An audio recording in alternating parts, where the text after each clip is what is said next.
Les enseignements bibliques de l'Église du témoignage de l'Évangile du Christ, c'est sur la télé évangélique. Si nous obéissons, si nous restons et marchons dans ses commandements, l'Éternel Dieu promet d'être l'ennemi de nos ennemis et l'adversaire de nos adversaires. Vous voyez ici, Dieu n'a pas dit si vous jeûnez beaucoup, si vous priez beaucoup. Bien vrai que nous allons jeûner, nous allons prier. Mais si nous obéissons à Dieu et que nous observons ses lois et ses commandements, sans jeûner et sans prier, Dieu lui-même déclare qu'il sera l'ennemi de nos ennemis.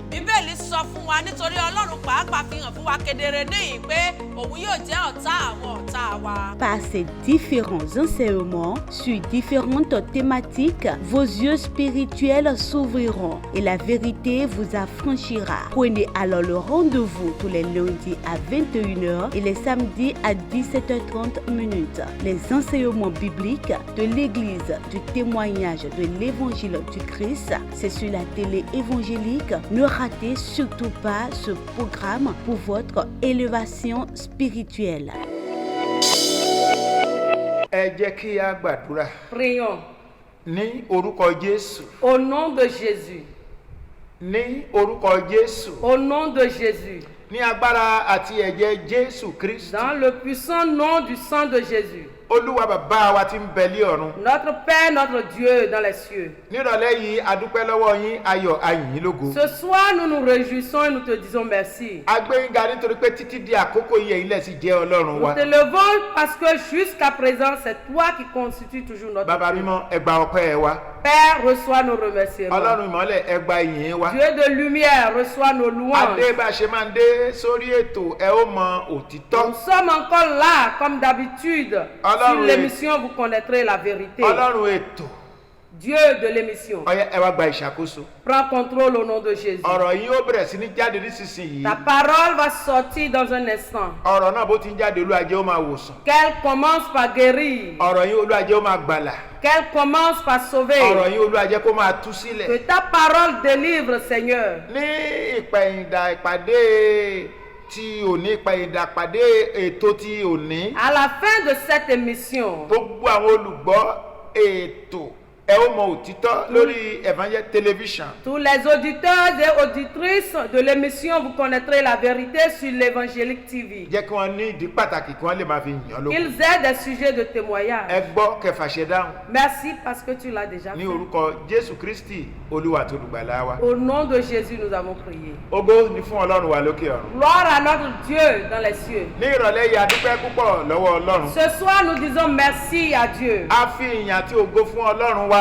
Nous rendons gloire et louange à notre Dieu. Ẹni náà tí ó jẹ́ kí iṣẹ́ yìí kó rọrùn fún wa láti máa ṣe. Celui-là qui nous facilite dans cette œuvre. Ògo ni fún Ọlọ́run náà lókè ọ̀run. Gloire à notre Dieu dans les cieux. Ní ìrọ̀lẹ́ òní, Ce soir, ẹṣin ọ̀rọ̀ tí a fẹ́ gbọ́. le thème de notre message Òun náà ni wípé ǹjẹ́ Ọlọ́run jẹ́rìí rẹ? est intitulé Dieu peut-il compter sur toi? Ǹjẹ́ Ọlọ́run jẹ́rìí rẹ? Dieu peut-il compter sur toi? Mọ́mì, ó ti gbàgbọ́. Maman, tu as déjà cru. Ọjọ́ ti pẹ́ kì í ṣòní. Il y a longtemps, ce n'est pas Dádì ó ti aujourd'hui. gbàgbọ́. Ọdún rẹ ti pẹ́. Papa, tu as donné ta vie à Christ il y a longtemps, il y Ǹjẹ́ a des Ọlọ́run lè années. jẹ́rìí rẹ? Dieu peut-il te témoigner? Ohun tí a fẹ́ ṣiṣẹ́ lé lórí nìyẹn. Ce sur quoi nous allons travailler. Nítorí pé gbogbo ìgbàkúgbà tí èèyàn bá ní Jésù ní Olúwa àti Olùgbàlà. Parce que à tout moment où quelqu'un a Jésus comme son sauveur, Tí Ọlọ́run ò bá lè jẹ́rìí rẹ̀, et Dieu ne peut pas compter sur lui, ìyẹn ni wípé ó sì tún kù. cela voudra dire qu'il lui reste encore des choses. Ó kù fúnrú ẹni bẹ́ẹ̀ Ça lui reste encore des choses láti máa jẹ́ ọmọ Ọlọ́run pour tòótọ́. être véritable enfant de Dieu. Kí ó tó di pé a lọ sínú àlàyé ní rẹpẹtẹ, Avant d'aller dans notre pleine ẹ explication, jẹ́ ká wo ọ̀rọ̀ Ọlọ́run allons voir la parole de nínú Dieu. ìwé òfin wa. Nous allons examiner notre livre de Ìwé commandements. Jóòbù la ó kà.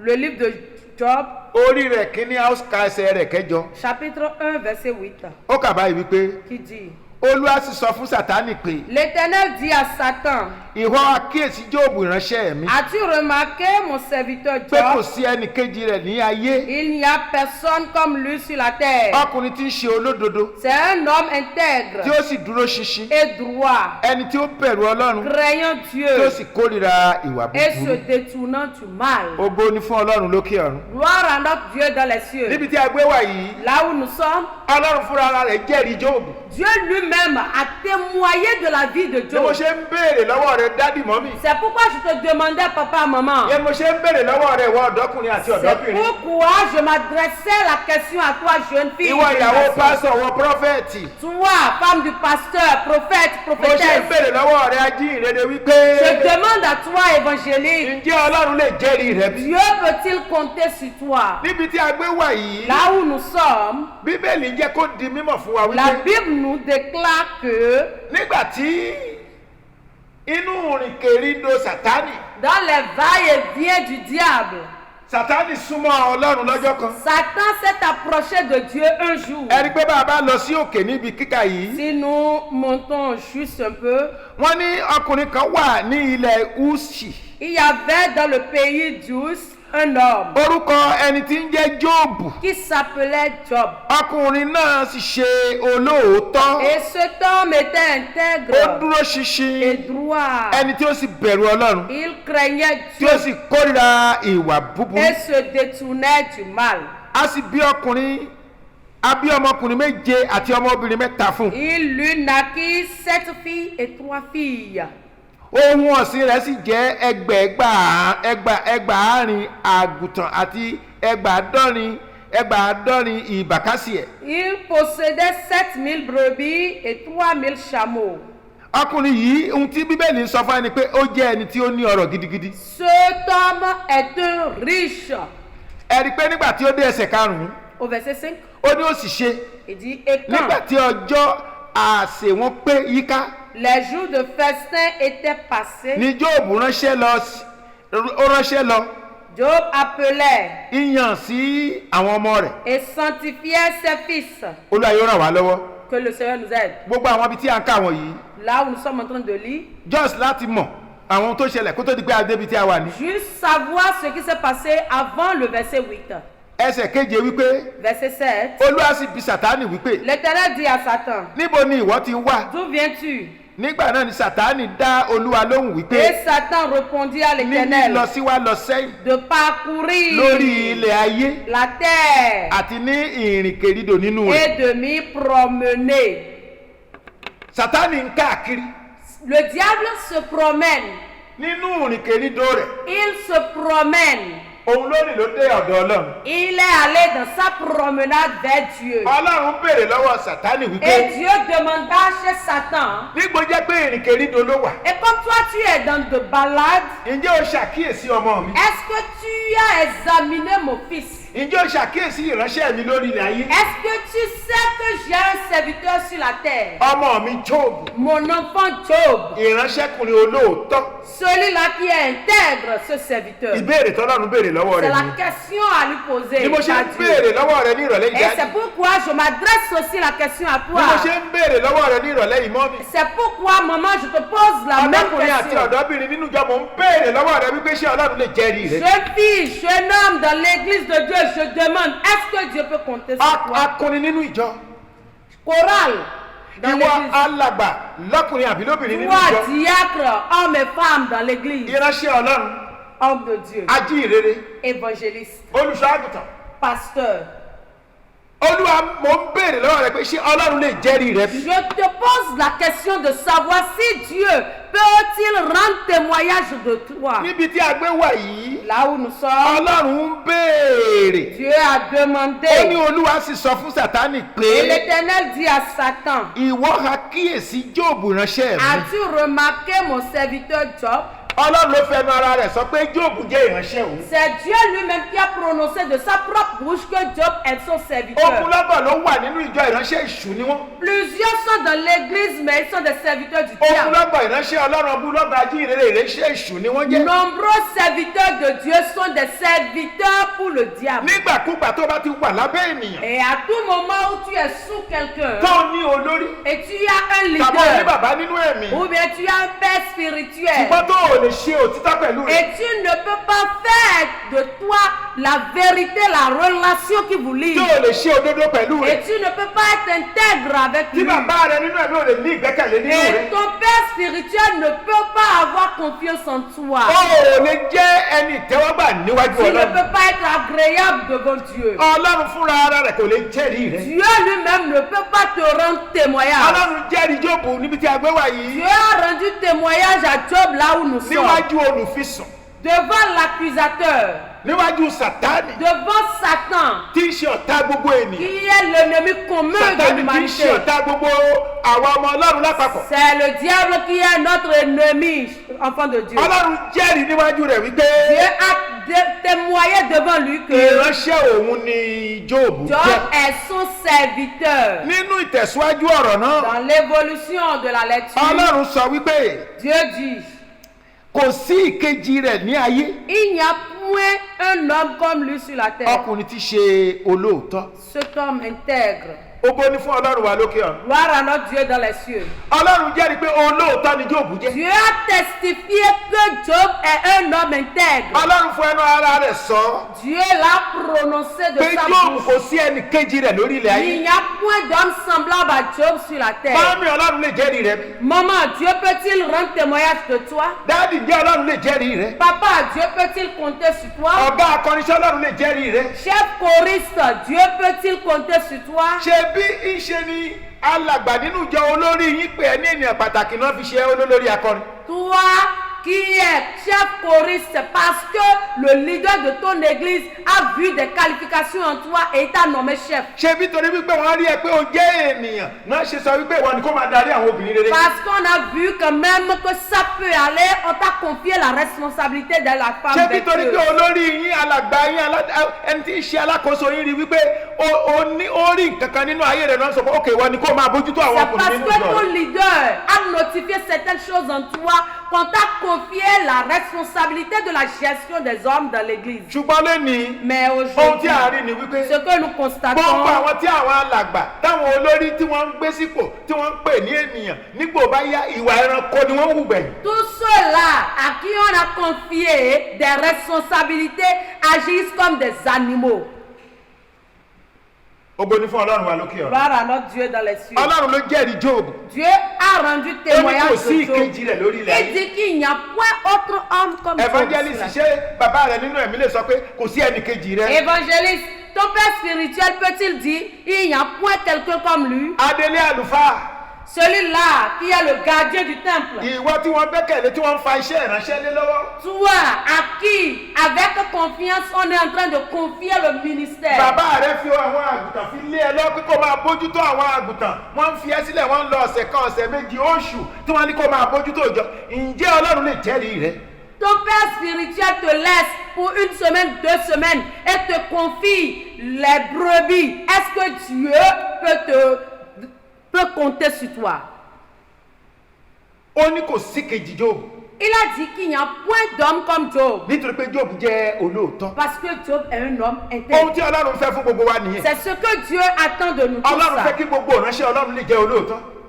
Dieu veut que tout homme de Dieu soit intègre. Kí gbogbo ìránṣẹ́ Ọlọ́run lè jẹ́ ẹni tí Ọlọ́run lè gbẹ́kẹ̀lé tí Ọlọ́run lè ní gbẹ́kẹ̀lé nínú rẹ̀. Que tout homme de Dieu soit un homme confiant par Dieu. Ní ìgbà tí Ọlọ́run tẹ̀síwájú nínú ọ̀rọ̀ rẹ̀, Quand Dieu a évolué dans ses propos, ó ní kò sí ìkejì rẹ̀. il dit qu'il n'y a point Ọkùnrin tí ń ṣe olóòótọ́ Cet homme est intègre tí ó sì dúró ṣinṣin. et droit, Ẹni tí ó bẹ̀rù Ọlọ́run craignant Dieu tí ó sì kórìíra wà et búburú. se détournant du mal. Ǹjẹ́ tó o dúró ṣe gbọ́ mi ní ìrọ̀lẹ́ yìí? Écoute-moi ce soir. Ìwọ ìránṣẹ́ Ọlọ́run Toi, homme de Dieu, tó o ní olórí, qui a un leader, ẹ̀yin ọmọ ìjọ vous, fidèles de l'Église, tí àwọn olórí ń dálẹ́kọ̀ọ́ lójoojúmọ́.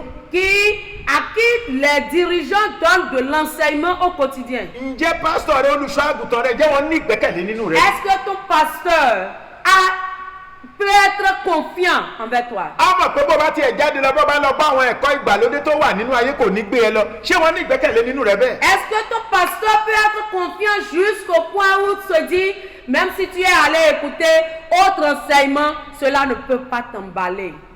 Ọlọ́run ló jẹ́rìí Jóòbù níbi tá a gbé wá. Dieu lui-même a rendu témoignage de Job. pé ó jẹ́ ẹni tí a lè gbẹ́kẹ̀lé. C'est quelqu'un en qui on peut avoir ó jẹ́ ẹni confiance. tó dúró ṣinṣin. Il est droit. dáàdi ṣé ó dúró ṣinṣin nínú ẹ̀kọ́. Papa, es-tu droit dans l'enseignement? mọ́mí ṣé ó dúró ṣinṣin nínú àwọn ẹ̀kọ́ tí ò ń gbọ́. Maman, es-tu droit dans les enseignements que ṣé tu àwọn ẹ̀kọ́ reçois? ìgbàlódé ò ti mú kí ọkàn rẹ kó ṣàkólọ kúrò nínú ìjọ. Est-ce que les enseignements mondains n'ont pas emporté ton cœur déjà? ṣé o ti lọ bá àwọn ẹ̀kọ́ mi tó jẹ́ pé nígbà tó olùṣọ́ àgùntàn rẹ ń sọ̀rọ̀ fún ẹ o ò fetí sí ohun tó olùṣọ́ àgùntàn rẹ ń sọ mọ́. N'as-tu pas écouté d'autres enseignements au moment où ton pasteur est en train de t'enseigner, tu l'ignores? níbi táwọn èèyàn gbé ń sọ wípé nínú ọkàn ni ìgbàgbọ́ wà. Là où les gens disent que c'est dans le cœur réside la foi. ìgbàgbọ́ ò sí nínú kò sí nínú kábóra. Non, non. tó wà náà la lè ṣe. Je ṣé o ti peux lọ me gbọ́ dé- ẹ̀kọ́ mi. Je peux me dépigmenter. Oui. La foi ne veut rien dire en ce qui concerne la dépigmentation. N'as-tu pas reçu d'autres enseignements? wọ́n ní Jóòbù dúró ṣinṣin. On a dit que Job est intègre. gbogbo ẹni tó bá dúró ṣinṣin àwọn ni wọ́n lè wọ ìjọba Tous Ọlọ́run. ceux-là qui sont intègres sont les seuls dignes pour pouvoir àwọn tó bá entrer au dúró royaume ṣinṣin des nínú cieux. ẹ̀kọ́. Ceux qui sont intègres dans nínú l'enseignement. ẹ̀kọ́ tí àwọn aládarí ń kọ́ wọn láti inú bíbélì wá. L'enseignement de la Bible. àwọn tí ò ṣiyèméjì. Ceux-là qui n'ont point de àwọn doute. èèyàn tí ò wọ̀ tún tí wọn ò wo òsì. Ceux qui ne se détournent ni à droite àwọn ni tí à ò gauche. jẹ́ alárin kiri kìrìsìtẹ́nì. Ceux qui ne se promènent pas comme le diable. àwọn ni wọn yóò dé ìjọba Ọlọ́run. Ceux-là sont les seuls irú à àwọn pouvoir ènìyàn bẹ́ẹ̀ ni accéder au Ọlọ́run máa royaume ní des ìgbẹ́kẹ̀lé cieux. nínú wọn. Ceux-là, Dieu peut avoir confiance irú en àwọn eux. ènìyàn bẹ́ẹ̀ náà àwọn olórí máa ní ìgbẹ́kẹ̀lé C'est nínú des wọn. gens comme ça. Les dirigeants peuvent avoir confiance en eux. olùṣọ́ àgùntàn Pasteur, ajíhìnrere évangéliste, alàgbà doyen, doyen, adánilẹ́kọ̀ọ́ nínú ìjọ. tuteur dans l'église. bí ẹni tó jẹ́ aládarí yín tí wọ́n bá lọ ṣé inú wọn ń dùn wọ́n ń gbàdúrà fún ẹni tó kó o dúró ṣinṣin bí. Est-ce que ceux-là qui sont tes leaders, quand ils te laissent, quand ils vont, est-ce qu'ils ont la joie de prier pour toi parce que tu es intègre, nítorí wípé o jẹ́ olóòótọ́. parce que tu es droit, tu es ẹ wo véridique? táwọn èèyàn ń dá lára lé. Regardez ce que les gens fabriquent bẹ́ẹ̀ bá rí aujourd'hui. bí ìjọba ń pọ̀ káàkiri. Quand vous voyez la multiplicité des églises pẹ̀lú aujourd'hui, àwọn ìwàkúgbà tó kún ọwọ́ wọn avec káàkiri. du n'importe quoi. dans nígbà leur tí vie. ẹlòmí ò tí kò tí jatọ́ lẹ́nu kúrò lọ́dọ̀ bàbá rẹ̀. Au moment où d'autres n'ont même pas encore fini d'être allaités de leur père spirituel. nítorí wọ́n fi wọ́n sílẹ̀ ní wọ́n rí ohun tó lọ nínú ìjọ torí owó ẹlòmí àti sọ pé Ọlọ́run ti pé òun nísinsìnyí. Parce qu'on l'a laissé et l'a déjà vu, peut-être à cause de l'argent, d'autres ont dit non, moi-même là, Dieu m'a appelé. ibi táwọn èèyàn gbé ń gba ìdámẹ́wàá. Là où les gens prennent la dîme, ní ipò bá ti rí àpótí ìdámẹ́wàá torí pé bàbá rẹ̀ jáde kó lè fún oṣù kan fún ètò tó rówó tí wọ́n ń bá Ọlọ́run ti pé òun náà nìyẹn. parce qu'il a déjà vu la dîme, son papa n'est pas là, et Dieu m'a déjà appelé. Jóòbù Ọlọ́run ló jẹ́rìí Jóòbù pé Jóòbù jẹ́ olóòótọ́.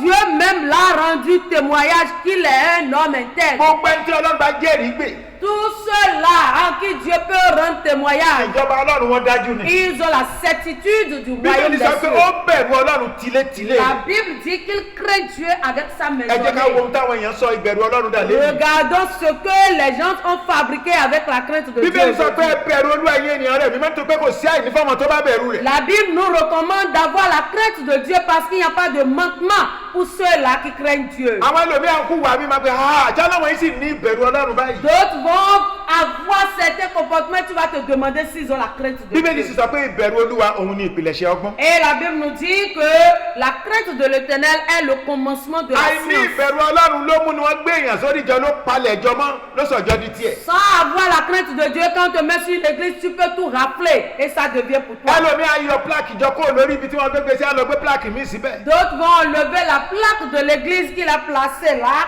et mettre une autre plaque. wọ́n á tún sọ ẹni tí wọ́n kó lábẹ́ rẹ̀ bàbá wọn tí wọ́n kó lábẹ́ rẹ̀ wọ́n á sọ dọ̀tá wọn á lọ yan bàbá mi fún Ils wọn. seront donc ennemis de leur père spirituel et s'en vont à la recherche d'autres pères comme eux. àwọn ọmọ ìbànújẹ́. Les enfants maudits. àwọn ọmọ ìbànújẹ́. Les enfants maudits. àwọn ọmọ àwọn àpáàdì. Les enfants du Du royaume feu de l'enfer. du feu de ó l'enfer. ń béèrè lọ́wọ́ rẹ nírọ̀lẹ́ pé ǹjẹ́ Ọlọ́run lè jẹ́rìí Je gbé te wọn. demande ce soir, est-ce que Dieu peut-il compter sur toi? ó ní ǹjẹ́ ó ṣàkíyèsí ìránṣẹ́ mi. As-tu remarqué mon serviteur? Ọlọ́run béèrè bẹ́ẹ̀ lọ́wọ́ Sátánì. Dieu demande chez Satan. Ó ti àkíyèsí ìránṣẹ́. As-tu remarqué mon serviteur? Nítorí pé ó ti mọ̀ pé nítorí pé ó jẹ́ olóòótọ́ ó jẹ́ olódodo ó ti mọ̀ pé Sátánì ò ní nípa lórí rẹ̀. Parce que c'est qu'il est droit, il est intègre, le diable ne peut pas avoir le dessus. Bíbélì sọ wípé ẹ má bẹ̀rù àwọn tó lè para ṣùgbọ́n tí wọn ò lè pa ẹ̀mí ìwé Mátíù. Matthieu 10, 28, il dit de ne pas avoir peur de ceux-là qui peuvent tuer la chair, mais qui ne peuvent rien faire à notre torí pé Ọlọ́run mọ̀ pé Sátánì ò lè ṣe nǹkan kan bó ti ẹ̀mí Jóòbù lára kò lè pa ẹ̀mí Jóòbù. Parce que Dieu même sait que Satan ne peut rien faire, même s'il tourmentait la chair de Job, la vie de Job, mais son esprit là, il ne peut pas le toucher. Parce que Job est un homme intègre. Il est quelqu'un qui craint Dieu avec sa maison. Papa, Dieu veut que tu aies la crainte de Dieu. Et toi et toute ta famille, ayez la crainte de Dieu. Ayez la crainte de Dieu. Parce qu'il n'y a pas de manque pour ceux-là qui le craignent. Il a dit, Job craignait Dieu avec toute sa famille. Il est intègre, il est droit. Dieu a rendu témoignage. Et tu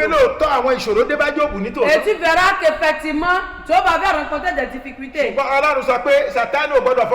Mais Dieu a dit que le diable ne doit pas toucher à son esprit. Mais aujourd'hui, plusieurs personnes, quand les difficultés se pointent comme ça, quand eux-mêmes ne se sont pas affermis, ils ne sont pas des véridiques avec leur père spirituel.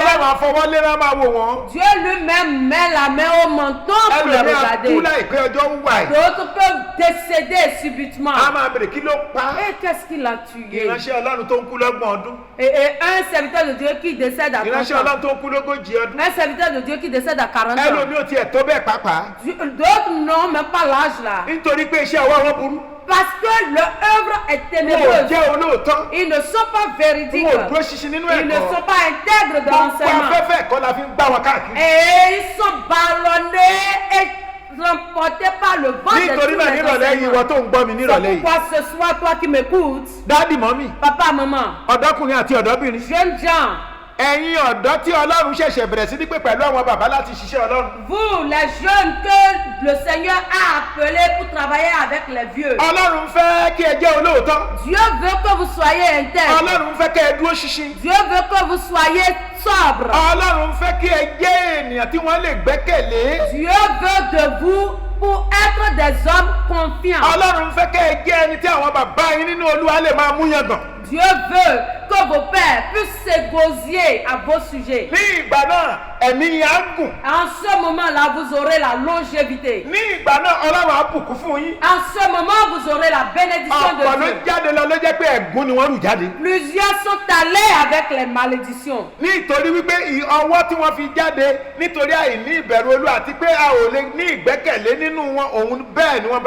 Parce que tels ils sont sortis de l'église, n'est pas aussi chose correcte et les leaders ne peuvent pas avoir confiance en eux. Ils sont sortis comme ça. D'autres enfants. Et ceux-là qui les a initiés à l'œuvre de Dieu, ils ne peuvent plus les présenter comme pères spirituels. Ils ne peuvent plus aller vers ces pères pour dire nous voulons devenir des pères. Parce que tels ils sont sortis est mauvais. Ils iront chercher leur propre père. Ils sont des enfants bâtards dans le Seigneur. Si Dieu met la main au menton pour les regarder, quand la Bible dit chacun aura récolté ce qu'il aura fait. C'est pourquoi ce soir, la parole de Dieu est adressée à toi. Partout où tu te trouves, tu dois faire tout possible pour être sobre. Efforce-toi d'être intègre. Efforce-toi de craindre Dieu. À cause des choses de ce monde, toi évangéliste, ne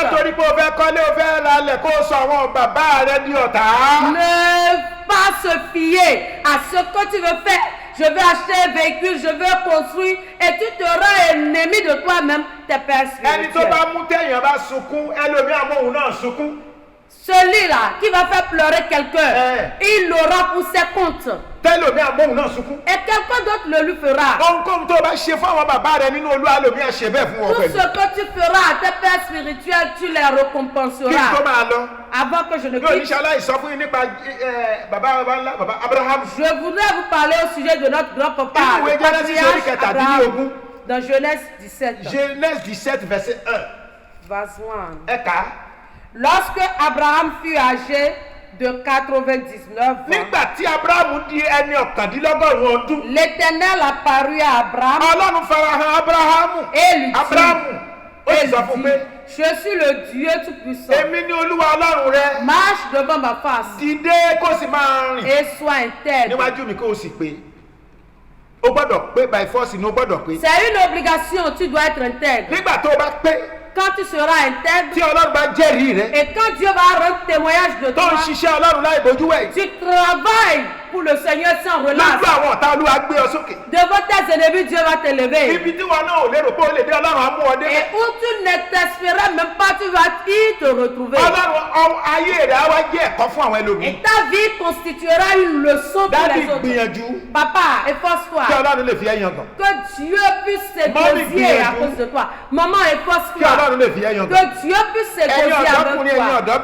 Jeunes gens, évangélistes dans l'église de Dieu, chef choral, chef flamboyant, efforce-toi pour que ton leader puisse avoir confiance en toi, pour être intègre devant Dieu. Et en ce moment, toutes les bénédictions promises par Dieu, Dieu pourra te les accorder. Si le Seigneur t'a aidé dans sa venue, la semaine prochaine, nous allons encore évoluer. Prions. Père, dans le nom de Jésus, Amen. Seigneur, nous te disons merci parce qu'une fois encore, tu as envoyé ta parole qui est la vie, qui délivre à ton peuple. Tiens, remerciement au nom de Jésus. Amen. Nous prions, Papa, que cette parole puisse devenir une source d'eau vive. Amen. Qui va jaillir. Amen. Et pour pouvoir nous orienter. Amen. Au quotidien de notre vie. Amen. Ainsi soit-il au nom de Jésus. Amen. Papa, nous remettons une fois encore tous ceux-là que tu utilises pour cette maison télévision. Nous les remettons en tes mains et nous remettons aussi le peuple béninois entre tes mains et la nation béninoise tout entière. Que ta paix repose sur tout un chacun de nous. Nous allons te louer et te bénir. Amen. C'est dans le nom de Jésus nous avons prié. Amen.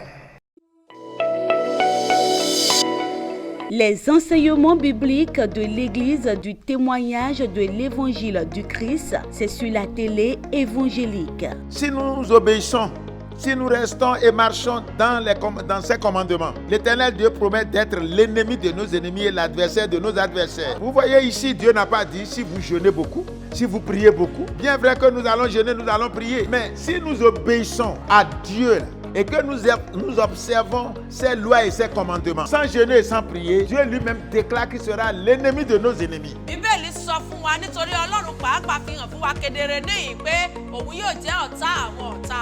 Par ces différents enseignements sur différentes thématiques, vos yeux spirituels s'ouvriront et la vérité vous affranchira. Prenez alors le rendez-vous tous les lundis à 21h et les samedis à 17h30. Les enseignements bibliques de l'Église du témoignage de l'Évangile du Christ, c'est sur la télé évangélique. Ne ratez surtout pas ce programme pour votre élévation spirituelle.